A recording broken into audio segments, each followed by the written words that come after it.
Terra Santa News reprend sous une nouvelle forme après les vacances d'été.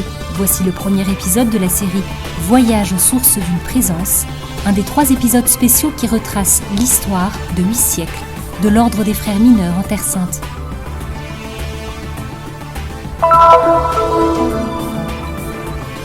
Un héritage aujourd'hui plus vivant que jamais, la célébration de la fête de Saint François d'Assise en la paroisse de Saint-Sauveur à Jérusalem, et l'histoire d'une amitié avec l'ordre franciscain née dès les débuts.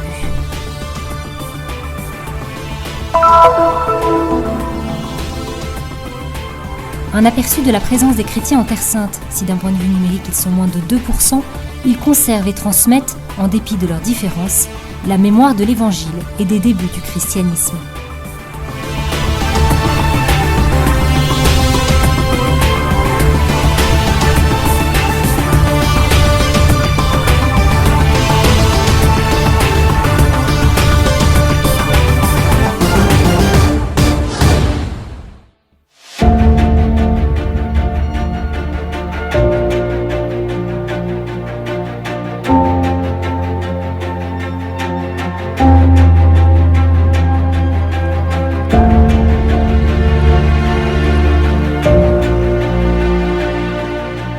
Lors du chapitre de Pentecôte de l'an 1217, commence l'aventure missionnaire de l'ordre franciscain naissant et la présence des premiers frères en Terre Sainte.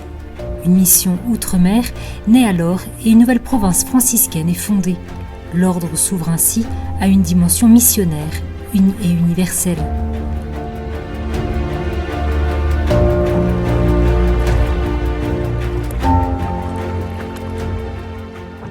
Les premiers frères, dirigés par le père Elias de Cortona, arrivent dans le nord d'Israël, à Acre. Dans les premiers temps, Saint-Jean d'Acre, alors capitale du royaume latin de Jérusalem, était probablement le port le plus achalandé du monde, véritable carrefour des peuples. Contingents armés et pèlerins embarquaient là pour participer à la 5e croisade, proclamée par le pape Innocent III.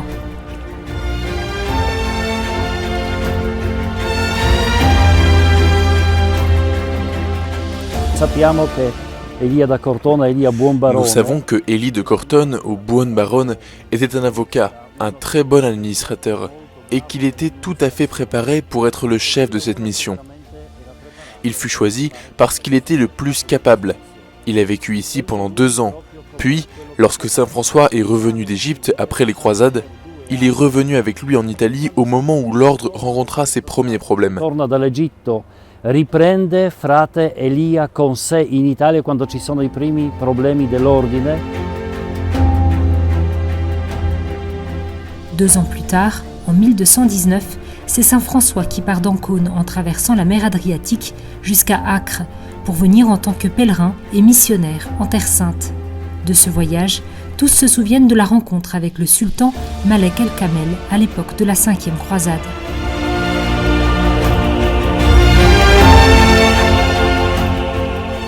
Au cours des siècles, de nombreux artistes du monde, en particulier Cimabue et Giotto, ont pris le parti de dépeindre François en serviteur du Très-Haut, dans les épisodes les plus importants de l'histoire de sa vie.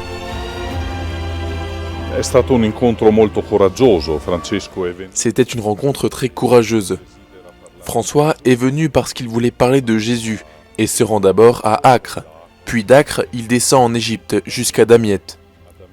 Naturellement, il doit obtenir l'autorisation du camp des croisés pour traverser les lignes, ainsi qu'une autorisation pontificale. Tout le monde, à l'époque, s'est montré très réticent, mais François finit par obtenir l'autorisation de franchir les lignes de guerre et de se rendre auprès du sultan. Potremmo dire le linee di guerra e arrivare dal sultano.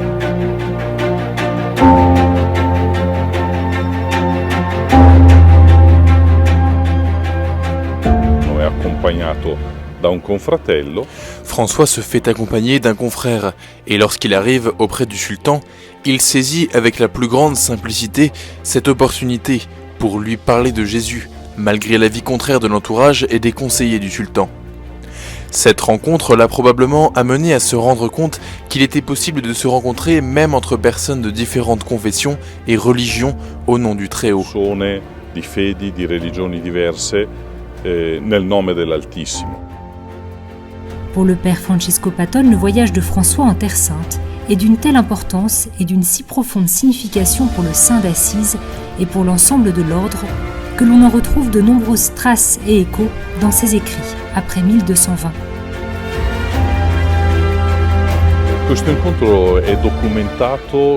Cette rencontre est documentée dans les deux sources franciscaines de l'ordre et dans des sources externes, en particulier dans les chroniques des croisés.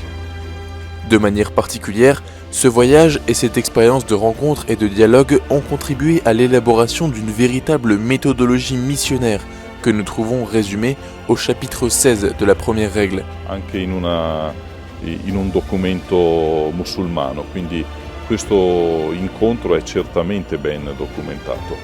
Entre ces murs de la custodie de Terre Sainte à Jérusalem et à l'aide de la technologie moderne, 800 ans d'histoire, annotée et détaillée au cours des siècles, sont désormais conservés. Pour Narcissus Climas, c'est véritablement le cœur de la custodie qui bat ici.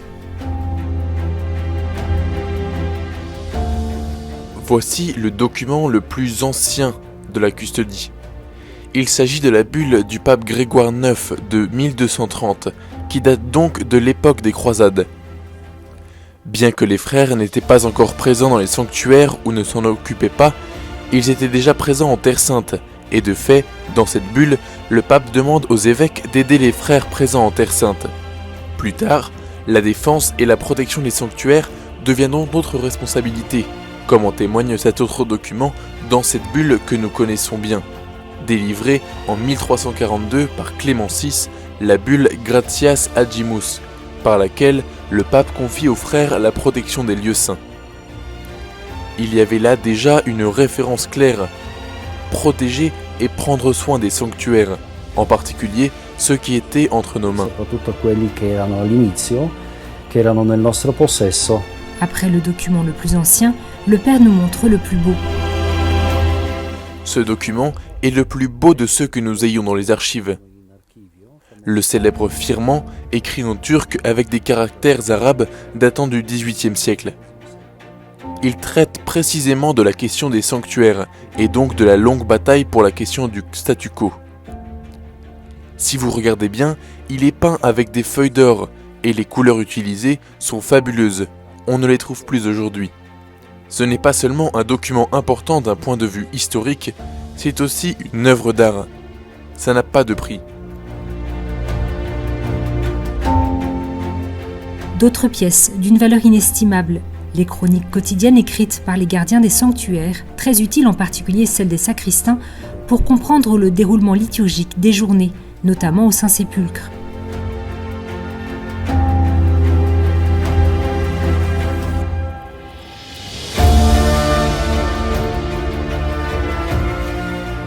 È la cronaca, un riassunto della prima storia. Ces documents sont la chronique et un résumé de l'histoire des premiers frères, jamais retranscrits, où l'on renouvelle début de la custodie de Terre Sainte. Évidemment, ils ont été rédigés à la main plus tard, pas au même siècle, mais ils ont encore une grande valeur, parce que ce récit a été effectué peu après la fondation de la custodie. Il contient la chronique de Terre Sainte de 1304 à 1636. Di Terra Santa dall'anno 1304 all'anno 1636. Il est possible également d'admirer des livres sur les dépenses tels que ceux qui documentent la reconstruction et la restauration du dôme de la basilique du Saint-Sépulcre lorsqu'elle risquait de s'effondrer en 1919.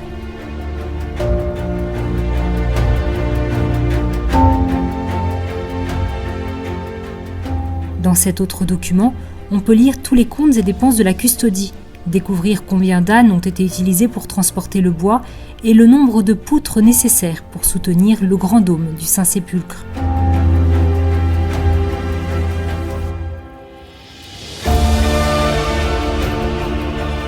Dans les archives se trouve aussi le célèbre coffre en bois avec toute son histoire.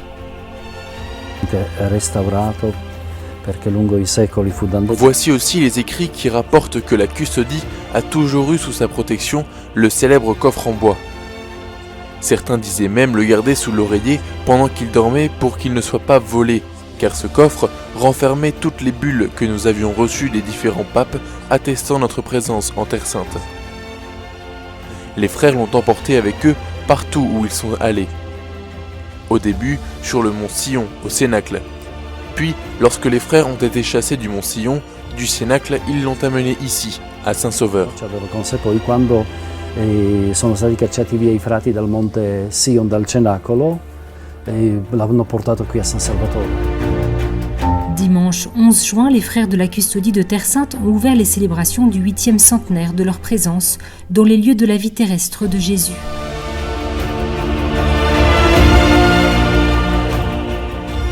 Nous garderons deux mots principaux.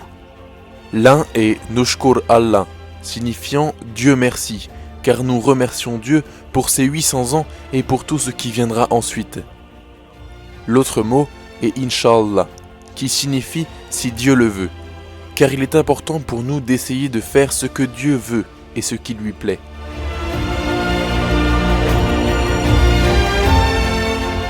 Dans l'épisode suivant, nous approfondirons la vie des frères dans les sanctuaires, la visite des pèlerins, le soin des pierres vivantes, les chrétiens locaux et la mystique des célébrations en Terre Sainte.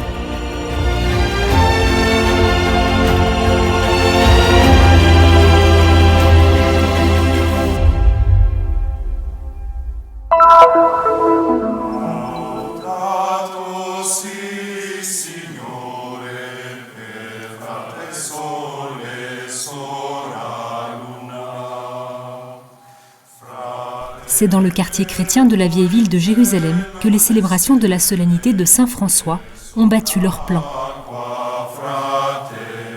Le custode de Terre Sainte, le père Francesco Patton, a présidé en l'église de Saint-Sauveur la célébration du Transito, qui célèbre la mémoire de la mort de François. S'adressant aux frères de manière particulière, le custode a appelé à imiter Saint François, à vivre la confiance en Dieu dans une perspective pascale.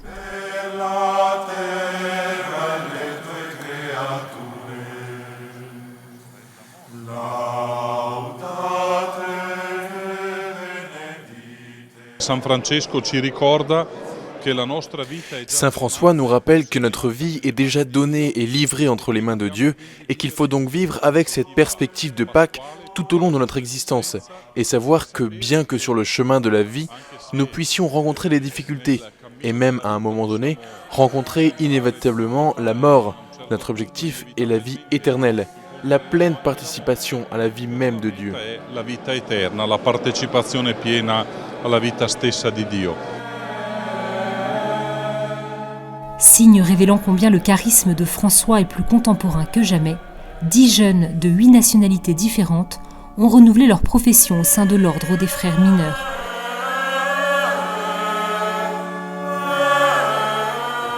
C'est très beau de pouvoir renouveler nos vœux. Dans un an, ce sera pour moi les vœux solennels au sein de cette communauté, de cette fraternité qui prend soin de nous, de notre formation, de notre chemin de préparation à notre mission en Terre Sainte, sous la garde des lieux saints. Suivant une antique tradition, la messe solennelle en l'honneur de Saint François a été présidée par le supérieur du couvent dominicain de Saint-Étienne de Jérusalem, le père Martin Sastzak.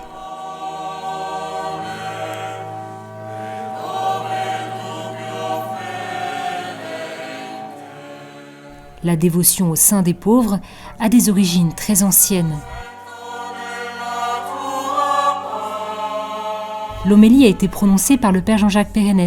Le prêtre a rappelé les traits communs entre saint Dominique et saint François et les charismes des deux ordres mendiants fondés par ces derniers.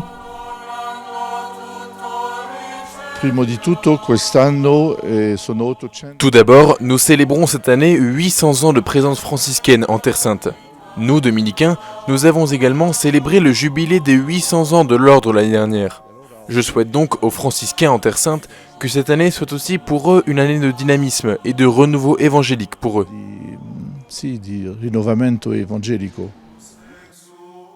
Dieu, à travers saint François le Séraphique, pauvre et humble, a offert à l'Église, d'hier et d'aujourd'hui, une image vivante du Christ.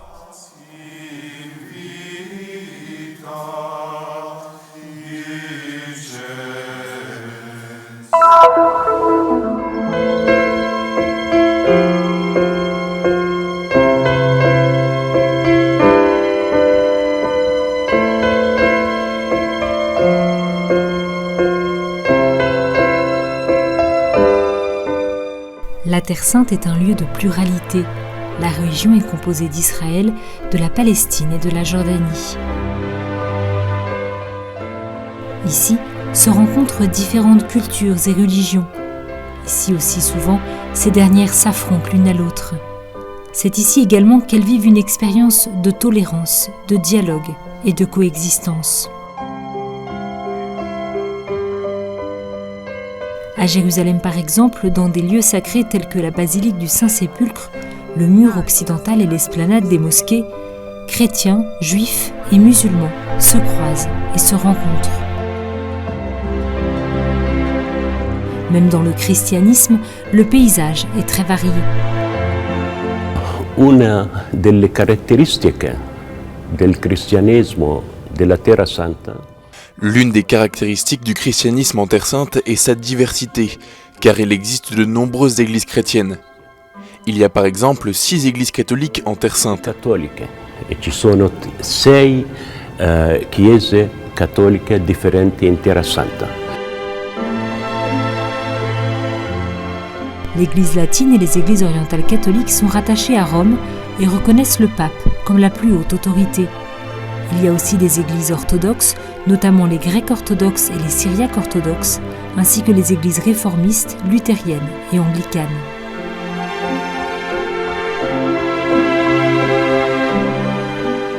Sur la terre où a marché Jésus, les chrétiens d'aujourd'hui représentent une minorité. Nei territori palestinesi, incluso Gerusalemme, ci sono quasi 50.000 cristiani. Dans les territoires palestiniens, y compris à Jérusalem, il y a près de 50 000 chrétiens. En Israël, 130 000 et en Jordanie, environ 150 000. C'est l'histoire, c'est le fruit de l'histoire. À un moment donné, les chrétiens représentaient la majorité en Terre Sainte au cours des 6 premiers siècles, disons. Puis, avec l'avènement de l'islam, un changement fondamental a eu lieu. Nous sommes devenus une minorité numérique, mais nous sommes intégrés et nous témoignons de la société dans laquelle nous vivons. Nelle nostre società e portiamo la nostra testimonianza in mezzo alla società dove andiamo. Parmi les défis auxquels les chrétiens sont confrontés en Terre Sainte se trouve l'expérience de la foi en Christ, le fait d'être une église avec toutes les autres églises en étant présente dans la société et en partageant la situation politique. Les églises constituent une réalité qui a un grand impact sur la vie des Palestiniens, des Israéliens et des Jordaniens. In questo senso che Au cœur de tous ces défis existent des signes d'espérance. Je pense qu'il y a une prise de conscience croissante de la nécessité d'une vie de foi personnelle, du modèle de l'Église que nous voulons former. Il y a une prise de conscience croissante de notre présence dans la société. C'est pourquoi nos défis sont aussi nos espérances, car dans ces défis, il y a toujours des signes d'espérance. ci sono semi di speranza.